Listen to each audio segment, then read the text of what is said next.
Iti Damdamag Cordillera, Dimok, naipatumpal iti nakapasamakan ti shooting incident idiay Kalinga. Bangued may nga implementing area para iti thyroid programs. Ken Washington Trade Fair 2026, nailukaten idiay Bangued.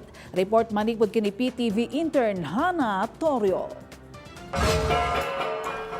Iti Kalinga, nang ipatumpal dagiti tribal leaders ken elders manipod basaw ken lubwagan tribes iti Dimok. May sa a cleansing ritual, tapno maisubli iti linak iti pagtaengan ni SP member Chester Alunday, kalpasan ti shooting incident a napasamak, anang itunda iti ipupusay, ti may nga individual manipod uba lubwagan.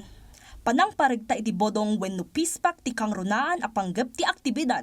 Babaen iti aktibidad, maipanamnama ti kinatibker ti ancestral covenant, mapagtalin na iti linak, kan maliklikan ti panagaapa ti duwa a komunidad. Iti Bangued, nang ipaay ti pribado nga organisasyon iti 3,000 a thyroid screening kits ken 5 a thyroid screening machines iti probinsya ti Bangued. Iti panagadal, umad-ado dagiti agsagsagaba iti thyroid disease iti Asia Pacific region. 11% ti agsagsagaba nga adda iti mountainous areas, gapota, limitado ti access da iti iodine. Maysa ti probinsya ti Bangued a nabigbig amang ipatumpal ti nasao a programa.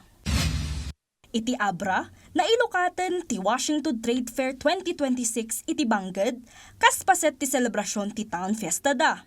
Nasurok 59 nga MSMEs ti nang iparang kadagiti na duma-duma a produkto da.